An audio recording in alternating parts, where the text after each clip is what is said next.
యేసే పరిష్కారము అనుదిన Bible study కార్యక్రమం ప్రేక్షకులందరికీ యేసుక్రీస్తు వారి అత్యున్నతమైన నామమున వందనాలు.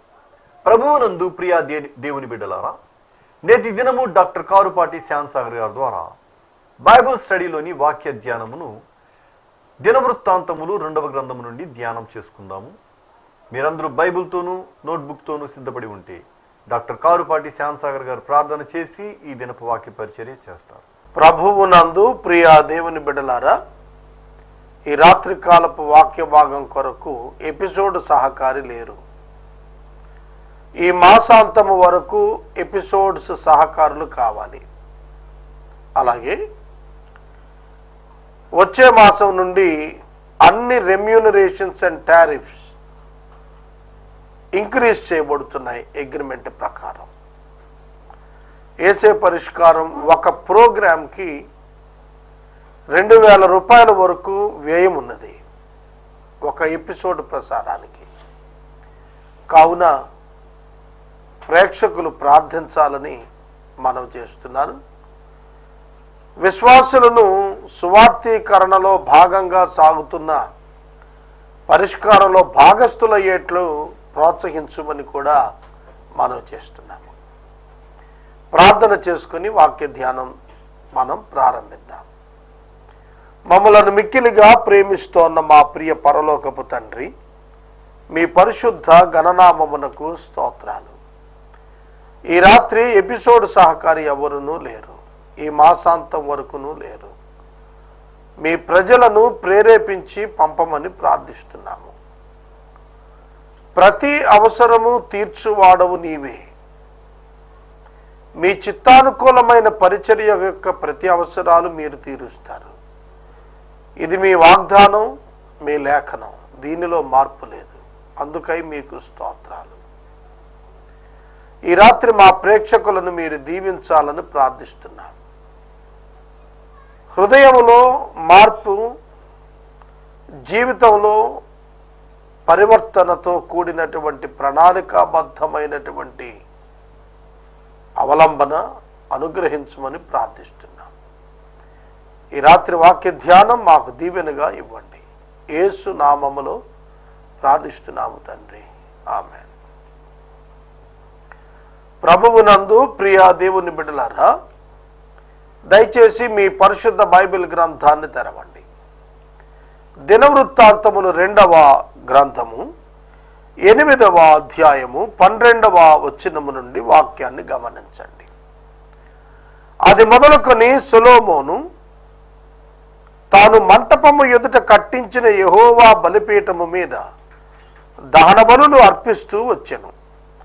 అతడు అనుదిన నిర్ణయము చొప్పున మోషే ఇచ్చిన ఆజ్ఞను బట్టి విశ్రాంతి దినముల యందు, అమావాస్య దినముల యందు, నియామక కాలముల యందు, సంవత్సరమునకు ముమ్మారు జరుగు పండుగల యందు, అనగా పులియని రొట్టెల పండుగ, వారముల పండుగ, పర్ణశాలల పండుగ యందు యెహోవాకు దహన బలులు అర్పిస్తూ వచ్చెను. అతడు తన తండ్రి అయిన దావీదు చేసిన నిర్ణయాన్ని బట్టి వారి వారి సేవా ధర్మములు జరుపుటకై వారి వారి వంతుల చొప్పున యాజకులకును వారి సేవకును కట్టడను బట్టి అనుదినము యాజకుల సముఖమున స్తుతి చేయుటకును ఉపచారకులుగా ఉండుటకును వంతుల చొప్పున లేవీయులను ద్వారములన్నింటి దగ్గర కావలి ఉండుటకై వారి వారి వంతుల చొప్పున ద్వారపాలకులను నియమించెను. దైవజనుడైన దావీదు అలాగుననే ఆజ్ఞ ఇచ్చి ఉండెను. ఈ వచనాలు నేను చదివాను. ఇందులో కొన్ని విషయాలు ఉన్నాయి మనం గ్రహించాల్సింది. ఆజ్ఞ ప్రకారము, నియామకము ప్రకారము, కట్టడల ప్రకారము, విధుల ప్రకారము అనే పదాలు ఇందులో ఐడెంటిఫై చేయండి.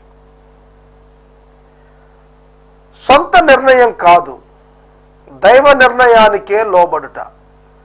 ఇందులో పాఠంగా మనం నేర్చుకోవాలి. దైవాజ్ఞ ప్రకారం సంవత్సరానికి 3 సార్లు జరిగే 3 ప్రముఖ పండుగలలో ఇశ్రాయేలు కుటుంబాలలో నుండి పురుషులు తప్పక దేవుని మందిరానికి హాజరు కావాలి. పస్కా పండుగ, పెంతెకొస్తు పండుగ ప్రాయశ్చిత్తార్థమైనటువంటి పండుగ. పస్కా పండుగ మొదటి మాసం 14వ తారీఖున వస్తే పెంతెకొస్తు పండుగ దాని నుండి, లేదా గుడారాల పండుగ దాని నుండి 50 దినాలకు వస్తుంది. అలాగే 7వ మాసం 10వ దినాన జాతీయ ప్రాయశ్చిత్త దినం ఏర్పరచబడుతుంది, నేషనల్ అటోన్మెంట్ డే. ఈ 3 పండుగలకు పురుషులు ఖచ్చితంగా యెరూషలేము దేవాలయానికి రావాలి. ఇది విధిగా నిర్ణయించబడింది. దేవుని సన్నిధిలో కనపడాలి, ఇది తప్పదు. కనుక ఈ విధంగా పురుషులు దేవుని ఆరాధన చేయటానికి, స్తుతించటానికి దేవుడు ఆజ్ఞ ఇచ్చాడు. అలాగున నిర్ణయం జరిగింది, అలాగే జరుగుతూ వచ్చింది. తరువాత చెబుతున్న మాటలు, దైవజనుడైన దావీదు ఇలాగుననే ఆజ్ఞ ఇచ్చి ఉన్నాడు అన్నాడు. దావీదు రాజు అని చెప్పబడలేదు, చక్రవర్తి అని చెప్పబడలేదు, దైవజనుడు అని చెప్పబడింది. దైవజనుడు అనేటువంటి పదం ఎలీషా గారికి వాడాడు రాజుల 2వ గ్రంథంలో. దైవజనుడు అంటే దేవుని యొక్క ప్రత్యేకమైనటువంటి మిషన్ చొప్పున నియమించబడినటువంటి వాడు, ఎంప్లాయిడ్ బై గాడ్, దేవుని చేత ఉద్యోగ ధర్మం అనుగ్రహించబడిన వాడు, దేవునిని ఎరిగినటువంటి వాడు, దేవుని పక్షంగా పనిచేసి మాట్లాడేవాడు దైవజనుడు. కనుక దైవజనుడు అనేటువంటి పదం దావీదు స్వతంత్రించుకున్నాడు అని అంటే, ప్రజల మధ్య దావీదు యొక్క జీవితం చాలా తేటగా ఉత్కృష్టంగా ఉందన్నమాట. యెహోవా మందిరమునకు పునాది వేసిన దినము మొదలుకొని అది సంపూర్ణమగు వరకు సొలొమోను పని అంతయు చేయించాడు. సంపూర్ణమగు వరకు అనే పదం అండర్లైన్ చేసుకోండి. పని అంతయు చేయించును అనే మాట కూడా అండర్లైన్ చేయండి, ఇది మంచిది.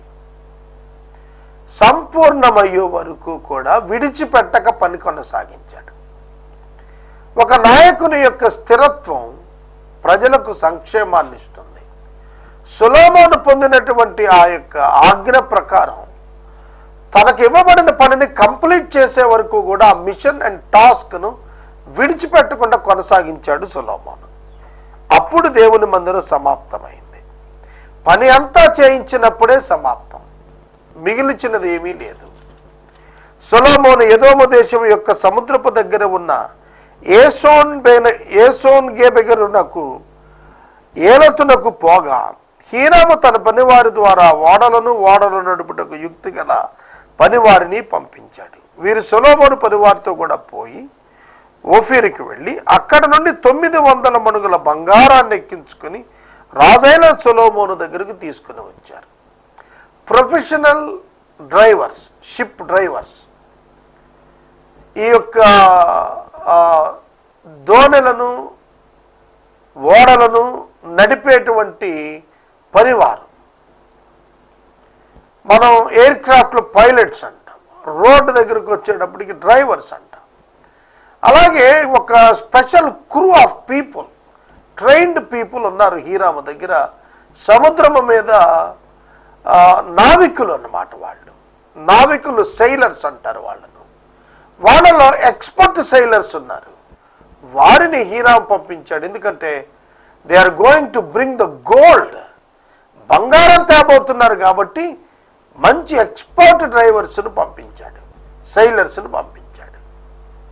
సోదరుడా, సోదరి, సొలొమోను తన పనిలో హీరాము సహాయం తీసుకున్నట్లుగా కనిపిస్తుంది. ప్రొఫెషనల్స్ అండ్ ట్రైన్డ్ పీపుల్కు ఉన్నటువంటి ప్రాధాన్యత వారిదే. Equipped people always they will be useful in the ministry of God. వారు ఎక్విప్డ్ పీపుల్, తమను తాము సిద్ధపరుచుకున్న వారిని దేవుడు వాడుకోగలుగుతాడు. సిద్ధపాటు లేని వాడిని వాడుకోడు. నీకు సిద్ధపాటు ముఖ్యం. మోషేను వాడుకున్న దేవుడు ఈ రోజు కూడా ఉన్నాడు. కానీ మోషే వంటి వాడవుగా నీవు ఉంటావా? యెహోషువను వాడుకున్న అదే దేవుడు, అదే శక్తిమంతుడు నీ వాడుకోడు ఉన్నాడు. అలా నీవు ఉంటున్నావా యెహోషువలాగా? కనుక దేవుడున్నాడు, యెహోషువలు మోషేలే లేరు ఇది నాన్న. అందుకనే ప్రొఫెషనలిజంకు ఇవ్వబడిన ప్రాధాన్యత చాలా గొప్పది ఆ దినాన. సొలొమోను వారితో కూడా ఓఫీరులకు పంపించి అక్కడి నుండి బంగారం తెప్పించాడు. బంగారం, ఓఫీరు బంగారం ప్రసిద్ధిగాంచినటువంటిది అన్నమాట. 8వ అధ్యాయం మనం ముగించుకున్నాం. 9వ అధ్యాయంలోనికి వెళదాం. 9వ అధ్యాయంలో షేబా దేశపు రాణి సొలొమోను జ్ఞానాన్ని గురించి విని అతన్ని పరీక్షించి పరిశోధించాలనే ఉద్దేశంతో చాలా గొప్ప గొప్ప బహుమానాలతో పరివారంతో ఆమె చాలా దూరం ప్రయాణం చేసి వచ్చారు. రాజుల మొదటి గ్రంథం 10వ అధ్యాయంలో ఈమెను గురించినటువంటి వివరాలు వ్రాయబడ్డాయి. ఈమెకు మక్కేదా అనేటువంటి పేరు ఉన్నది. అంతేకాకుండా ఈమెను బిల్కిస్ అని పిలిచేవారు. కొన్ని ట్రాన్స్లేషన్స్లో బాల్కిస్ అనేటువంటి పేరు కూడా వినియోగించబడినట్లుగా మనం చూస్తాం. ఈమె ఇథియోపియా దేశానికి చెందినటువంటి ఆమె, బ్లాక్ ఉమెన్, నల్ల జాతికి చెందినటువంటి స్త్రీ ఈమెను మారెబు అని కూడా పిలిచేటువంటి వారు. కనుక ఈ జోసఫస్ అనే చరిత్రకారుడు ఈ విషయాలన్నీ కూడా తెలియచేస్తూ వచ్చాడనమాట. ఈ షేబదేశపు రాణిని గూర్చి యేసుక్రీస్తు ప్రభు కూడా ప్రస్తావించాడు. కాబట్టి ఈమె ఇథియోపియన్ విమెన్ గానే పేరుగాంచటం వాస్తవంగా బైబిల్ పండితులు భావిస్తారన్నమాట. ఈమె సొలొమోనును గురించి విన్నప్పుడు ఆశ్చర్యపడింది. ఇటువంటి నాయకుడిని, రాజును చూడాలనే ఉద్దేశంతో ఆమె చాలా దూరం నుండి వచ్చింది. 400 సంవత్సరాల రాజరికపు వ్యవస్థలో ఆమె తండ్రి, ఆమె తాతలు భాగస్థుల వాళ్ళు. అట్లాంటి పౌరుషం కలిగినటువంటి వంశంలో నుంచి ఆవిడ మహారాణిగా వచ్చారు. ఆమె తండ్రి మరణించిన తర్వాత కుమారులు లేని కారణంగా ఆవిడ రాజ్యం తీసుకుని ఉండవచ్చు అనేది భావన. ఈమె ఆ దేశానికి వచ్చి సొలొమోను ఆ కాలాన్ని పరిశీలించబట్టి సొలొమోను యొక్క ఖ్యాతి విశ్వాంతరాలకు కూడా వెళ్ళింది అనేది మనకు అర్థమవుతుంది. చదువుతాను, చూడండి. 9వ అధ్యాయం ప్రారంభ వచనం.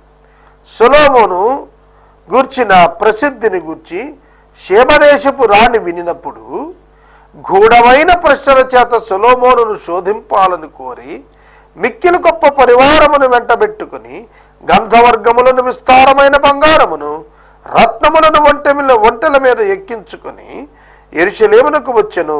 ఆమె సొలొమోను వద్దకు వచ్చి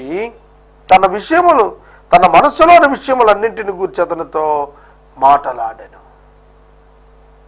what ever the doubts she had in her mind, ఆమె మనసులో ఏమేమైతే అనుమానాలు ఉన్నాయో, ఏమేమైతే ఆమె యొక్క మనసులో తీరనటువంటి విషయాలుగా ఉన్నాయో, తెలియనివిగా ఉన్నాయో, వాటిని గురించినటువంటి విషయాలు సొలొమోను గారిని అడిగి నివృత్తి చేసుకున్నారు. ఆమె నిగూఢమైనటువంటి విషయాలు, అడ్మినిస్ట్రేషన్ పాయింట్ ఆఫ్ వ్యూ,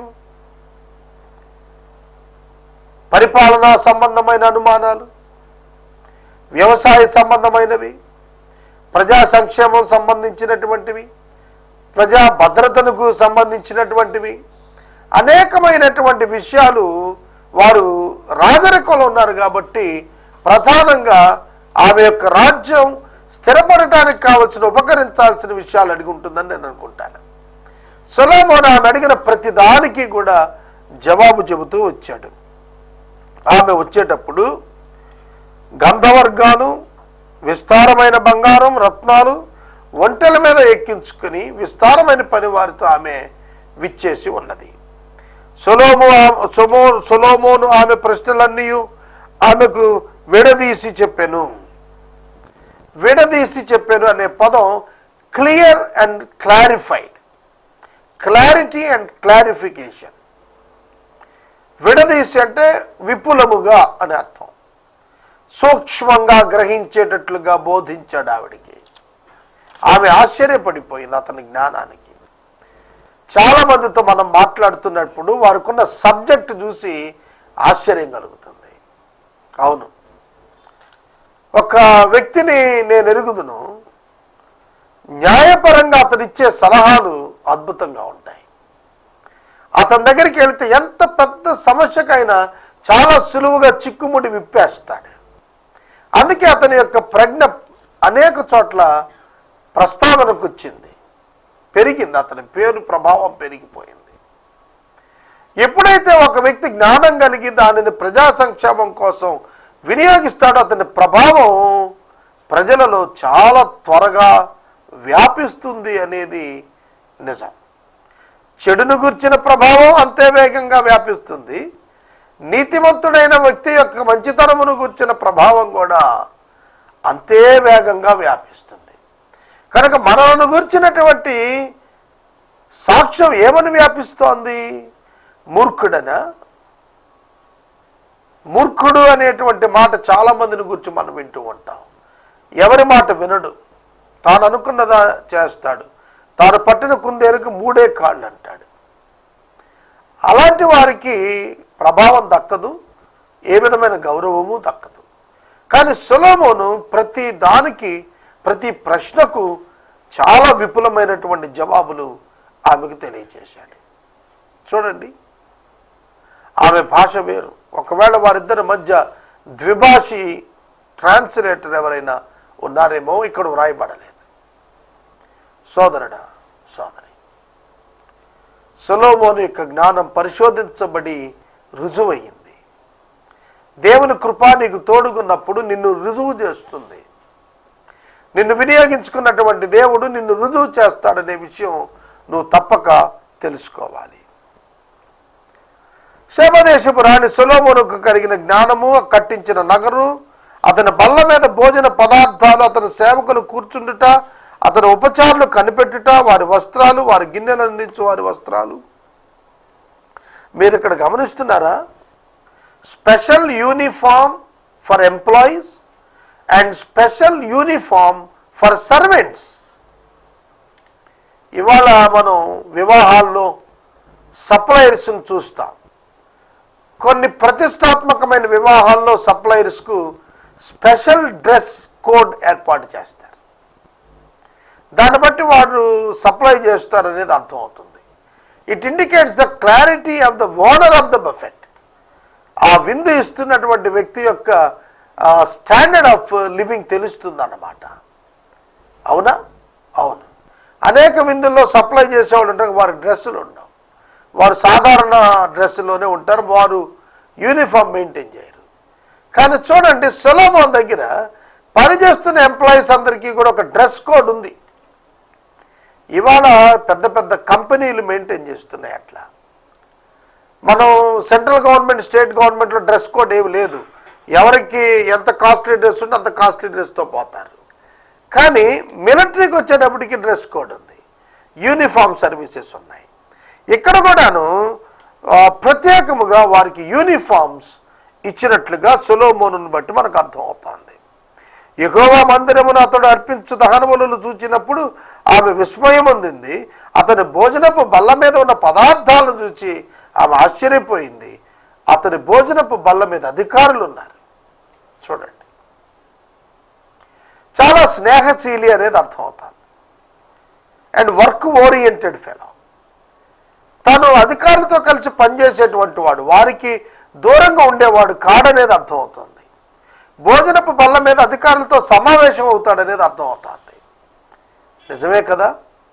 ఎప్పుడైతే యజమాని తన పనివారితో కలిసి భోజనం చేసి వారితో తాను తినే భోజనం వారికిచ్చి వారితో సహవాసం చేస్తాడో పనితీరు వేరేగా ఉంటుంది.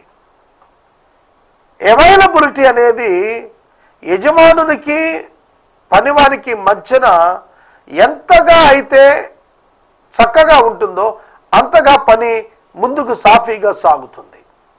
యజమాని అవైలబుల్గా లేకపోతే పనివాడు ల్యాప్సెస్లో పడిపోతాడు. చాలా చిన్న చిన్న తప్పిదాలు చేస్తూ పెద్ద తప్పిదాలు చేస్తాడు తర్వాత. కనుక యజమాని తన పనివారితో కలిసి సహవాసం చేసి భోజనం చేయటం అనేది ఇందులో విచిత్రమైనటువంటి విశేషం. సోదరుడా, సోదరి, ఆ రోజున 3000 సంవత్సరాల క్రితం సొలొమోను యొక్క అడ్మినిస్ట్రేషన్ ఏ విధంగా ఉందో ఆలోచించండి. మిగతా రాజులైతే పనివారితో కలవరు, ఇంటర్వ్యూ కూడా ఇవ్వరు. కానీ సొలొమోను అయితే తన భోజనం బల్ల దగ్గర అధికారులను పెట్టాడు, అతని సేవకులను పెట్టాడు. నీతి కార్యములను గురించి, జ్ఞానమును గురించి నేను నా దేశమందు వినిన వర్తమానము నిజవర్తమానమే, కానీ నేను వచ్చి దానిని కనులారా చూచిన తరువాత వచ్చే వరకు వారి మాటలు వినక నమ్మక ఉన్నాను. నీ అధిక జ్ఞానమును గురించి వారు సగమైనను నాకు తెలుపలేదు. నిన్ను గురించి నేను వినిన దానికంటే నీ కీర్తి ఎంతో హెచ్చుగా ఉన్నది. అబ్బా, మనల్ని గురించి విన్నదానికంటే చూచిన వారు ఆహా మరింత ప్రభావం ఉందే అని చెప్పగలగాలి. సోదరుడా, సోదరి, ఈ రాత్రి వాక్యం వింటున్న మీకు నేను మనవి చేస్తున్నాను. మీ ప్రతిష్ట, మీ జ్ఞానం, మీ ఆత్మీయత, మీ ఆధ్యాత్మికత ప్రశంసనీయంగా ఉండాలి. అలా ఉన్నప్పుడు నీ ద్వారా దేవునికి మహిమ వస్తుంది. ప్రజలను వినిన దానికంటే ఉత్కృష్టమైనటువంటి యథార్థ జీవితాన్ని కనుక మనం కొనసాగించగలిగితే మన వ్యక్తిగత జీవితం ద్వారా దేవునికి మహిమ ఆపాదించబడుతుంది. మనకు ఘనత వస్తుంది, దేవునికి ఘనత వస్తుంది. ఈ రాత్రి వాక్యం వింటున్న నీ జీవితం ఒక్కసారి పరిశీలించుకో. నిన్ను గుర్చిన సాక్ష్యం ఏ విధంగా ఉంటుంది? నన్ను గుర్చిన సాక్ష్యం ఏ విధంగా ఉంటుంది? చూడండి, నేను వినిన దానికంటే నీ కీర్తి ఎంతో హెచ్చుగా ఉంది అంది. వినినది చూచినది, వినిన దానికంటే చూచినప్పుడు మరింత ఎక్కువ ప్రభావంతో ఉన్నావయ్యా అని కొనియాడింది. నీ సేవకుల భాగ్యము మంచిది, ఎల్లప్పుడూ నీ సముఖమున నిలిచి నీ జ్ఞాన సంభాషణ వినుచుండు నీ సేవకులైన వీరి భాగ్యము మంచిది. It's good. నీ సేవకుల భాగ్యం మంచిది. నీ సేవకులు మంచి ఆశీర్వాదం పొందిన వారు. ఎందుకంటే నీలాంటి వ్యక్తి యొక్క జ్ఞాన పలుకులు స్వయంగా దగ్గరుండి వినగలుగుతున్నారు. సొలొమోను ఆధ్యాత్మిక జీవితం బలమైనటువంటి వాక్య ఆధారంతో నిండినటువంటిది ప్రారంభంలో. కనుక అతని యొక్క నామము వ్యాప్తి చెందినప్పుడు అతనికి ఉన్నటువంటి వాక్యము పట్ల ఉన్నటువంటి అవగాహన విషయాలే అతని పైకి తీసుకుని వచ్చాయి. నీ జ్ఞాన సంభాషణ నిత్యం వినుచుండే నీ సేవకుల భాగ్యం చాలా గొప్పది, మంచిది. ప్రియ దేవుని బిడ్డలారా, ఈ రాత్రి నేను మనవి చేస్తున్నాను, నీవు జ్ఞానపు మాటలు పలకటం నేర్చుకోవాలి. నీ మాటలు వింటున్న వారు ధన్యులైపోతూ ఉండాలి. నీ మాటలు వింటున్న వారు ధన్యులైపోవాలి. అలాంటి దైవ ఉపదేశాలు నీ నోటి వెంబడి వెళ్ళాలి. నీవే స్థితిలో ఉన్నా కూడా, ఒకవేళ నీవు క్రిస్టియన్ మినిస్ట్రీలో ఉండకపోయినా ఒక విశ్వాసిగా ఉంటే నీవున్న పరిచర్యలో, నీవున్న ఉద్యోగ ధర్మంలోనే నీవు ప్రభువును మహిమపరచున్నట్లుగా నీ జీవితం తేటగా చూపించగలగాలి. నీ దేవుడైన యెహోవా సన్నిధిని నీవు రాజువై ఆయన సింహాసనం మీద ఆశీనుడవై ఉన్నట్లు నీ యందు అనుగ్రహం చూపినందున నీ దేవుడైన యెహోవాకు స్తోత్రం కలుగును గాక. దేవునికి స్తోత్రం కలుగును గాక అని ఇక్కడ ఈమె స్తుతిస్తోంది. She is praising the God of Israel. ఇశ్రాయేలీయుల దేవుణ్ణి ఈమె స్తుతిస్తోంది. గమనించండి, ఈమె అన్యరాలు, కానీ సొలొమోను జీవితాన్ని చూసినప్పుడు ప్రభువును మహింపరుస్తోంది. నాకు తెలిసి ఒక వ్యక్తి ఉన్నాడు, ఆ వ్యక్తికి అపారమైనటువంటి జ్ఞానం ఉంది. ఆ జ్ఞానం చూసినప్పుడు నేను దేవుని స్తుతిస్తూ ఉంటాను. ఒక విశేషమైన ఒక వ్యక్తిని నేను కలిశాను గత దినం. ఆ వ్యక్తి యొక్క విజిటింగ్ కార్డ్ నాకు ఇచ్చారు. దానిని చూసినప్పుడు ఆ వ్యక్తిని మొదట మనిషిగా నేను చూస్తే నేను ఎవరో సాధారణమైన వ్యక్తి అనుకున్నాను. కానీ ఆ విజిటింగ్ కార్డులో ఉన్నటువంటి చాలా ప్రొఫెషన్స్ అండ్ లీడర్షిప్ క్వాలిటీస్ చదివితే ఆశ్చర్యం కలిగింది. ఆయన వెళ్ళిపోయినాక ఆ కార్డు నేను ఇంటి దగ్గర చదివాను. ఓ, ఎంత ఉన్నతమైన వ్యక్తితో నేను ఇదనం గడిపాననేది, సమయం ఎంత మధురంగా ఒక జ్ఞానితో కూర్చున్నాననే భావన కలిగింది నాకు. సోదరుడా, సోదరి, equip your self with the wisdom of God. దేవుని యొక్క జ్ఞానము చేత నీ యొక్క హృదయాన్ని నింపుకోవటానికి నీవు సిద్ధపడినట్లయితే నీతో సమయం గడుపుట ఇతరులకు కూడా ఆశీర్వాదంగా మారుతుంది. అదే ఈ షేబదేశపు రాణి గుర్తెరిగింది. నీతో సమయాన్ని గడుపుతున్న నీ సేవకులు ధన్యులు. నిన్ను ఈ విధంగా మోల్డ్ చేసిన నీ దేవుడు స్తుతించబడతాడు గాక. నీవు విశ్వసించిన దేవుడు నిజమైన దేవుడని సాక్ష్యం చెబుతాంది. ఇశ్రాయేలీయులను నిత్యము స్థిరపరచాలనే దయా ఆలోచన నీ దేవునికి కలిగి ఉన్నందున ఏం మాట్లాడుతోందండి ఈవిడ? దేవుని ఆలోచనను గురించి మాట్లాడుతోంది ఒక అన్యురాలు. ఏమిటంటే దేవుని ఆలోచన ఇశ్రాయేలీయులను నిత్యము స్థిరపరచాలనే ఆలోచన, దయా ఆలోచన. ఒక్కొక్క పదం అండి హృదయంలో ఒక ప్రతిష్టతో కూడిన స్థానాన్ని ఆక్యుపై చేస్తుంది. ఆలోచన కాదు, దయా ఆలోచన. ఎటువంటి పదం వాడిందండి? దయా ఆలోచన. ఇది సాధారణమైన ప్లానింగ్ కాదు, దయాపూర్వక సంకల్పం. ఒక అన్యురాలు దేవుని యొక్క అద్భుత ప్రణాళికను గుర్తుపట్టేసింది. It is the act of the Holy spirit.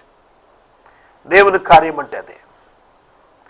ఎఫెసీ పత్రిక 1వ అధ్యాయంలో చెప్పిన దయాపూర్వక సంకల్పము చొప్పున అని రాస్తాడు. అవును, దేవుని యొక్క దయాపూర్వక సంకల్పమే మానవులకు రక్షణార్థమైనటువంటి రక్షణను అనుగ్రహిస్తున్నట్లుగా చూస్తాం.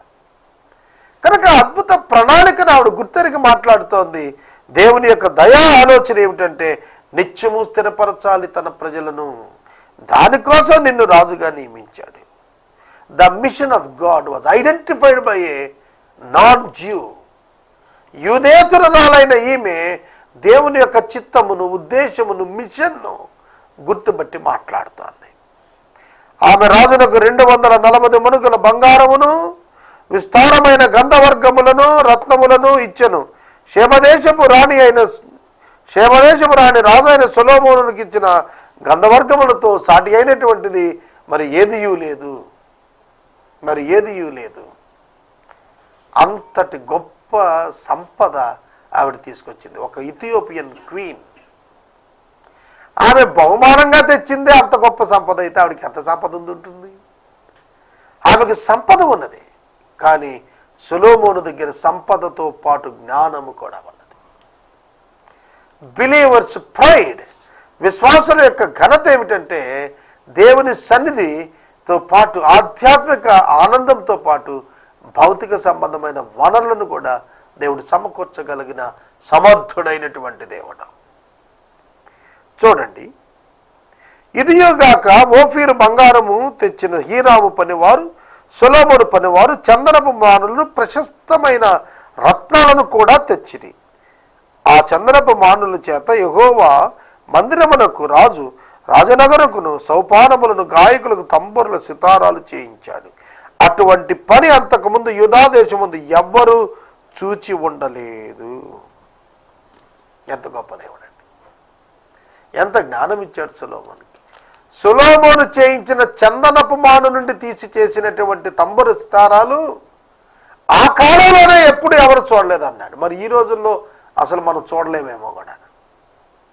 3000 సంవత్సరాల క్రితం ప్రసిద్ధిగాంచిన అనేక రాజ్యాల్లో ఇతడు చేయించిన కార్యాలు వింతగాను విశిష్టతతోనూ కూడినవై ఉన్నాయి. క్షేమదేశపు రాణి రాజునకు వచ్చిన వాటికి అతడిచ్చిన ప్రతి బహుమానములుగా ఆమె మక్కువ పడి అడిగినదంతయు సొలొమోను ఆమెకి ఇచ్చిన. తర్వాత ఆమె తన సేవకులను వెంట పెట్టుకుని తన దేశానికి వెళ్ళిపోయాను. ఈ వచనం దగ్గర నేను వాక్యాన్ని నిలుపుదల చేస్తున్నాను. సొలొమోను ప్రతిగా బహుమానాలు ఇచ్చాడు. ఇచ్చిందల్లా తీసుకొని మిన్నకుండిపోవటం కాదు, మేలు చేస్తే మళ్ళీ తిరిగి 10 రెట్లు మేలు చేయటం విశ్వాస లక్షణం. ఈ రాత్రి ఎపిసోడ్ సహకారు లేరు, ఎపిసోడ్ సహకారులు కావాలను. ట్రాన్స్మిషన్ అండ్ అదర్ ఎక్స్పెండిచర్ ఈ మాసాంతము నుండి చాలా పెరగనయ్యున్నది. ప్రార్థించి సహకరించమని మనం చేస్తున్నాను. మనము ఇంతవరకు డాక్టర్ కారుపాటి శ్యామ్సాగర్ గారి ద్వారా బైబిల్ స్టడీలోని వాక్య ధ్యానమును దినవృత్తాంతములు 2వ గ్రంథము నుండి ధ్యానం చేసుకున్నాం. ఈ కార్యక్రమం ద్వారా మీరు పొందుకునుచున్న ఆత్మీయ మేలులు ఒక ఉత్తరం ద్వారా మాకు తెలియచేయండి. మీ ప్రార్థనా మనవులు మాకు తెలియచేస్తే ఏసే పరిష్కారం కార్యాలయంలో ఏర్పాటు చేసిన ప్రత్యేక ప్రార్థనా శిబిరంలో మీ కొరకు ప్రార్థిస్తాం. మీ కుటుంబ పక్షముగా ఒక ఎపిసోడ్ ప్రసారం చేయాలనుకున్నారు మాకు తెలియచేస్తే మా సిబ్బంది మీ గృహాలను దర్శిస్తారు. ముగింపు ప్రార్థన ఆశీర్వాదాలతో ఈ కార్యక్రమాన్ని ముగించుకుందాం. ప్రార్థన చేసుకుందాం. తలలు వంచండి. మమ్మల్ని మిక్కిలుగా ప్రేమిస్తున్న మా ప్రియ తండ్రి, మీకు వందనాలు. వాక్యము విన్న బిడ్డలను దీవించి ఆశీర్వదించండి. పవర్ కట్ వల్ల చాలా సమస్యగా ఉంది. వేసవి కాలపు వేడిమి నుండి ప్రజలను రక్షించమని ప్రార్థిస్తున్నాను. మంచి వాతావరణాన్ని దయచేయండి. ఆర్థిక పరంగా మాకు కావలసిన వనరులను విడుదల చేయండి ప్రభు. ప్రతి అవసరం తీర్చండి. మీ దాసుని కనికరించి కృప చూపండి. యేసు నామములో అడుగుచున్నాము తండ్రి, ఆమెన్. మన తండ్రి అయిన దేవుని ప్రేమ, కుమారుడైన యేసయ్య కృప, పరిశుద్ధాత్మని యొక్క అన్యోన్య సహవాసము, సన్నిధి సదాకాలము మనకెల్లరికి తోడైండును గాక. ఆమెన్.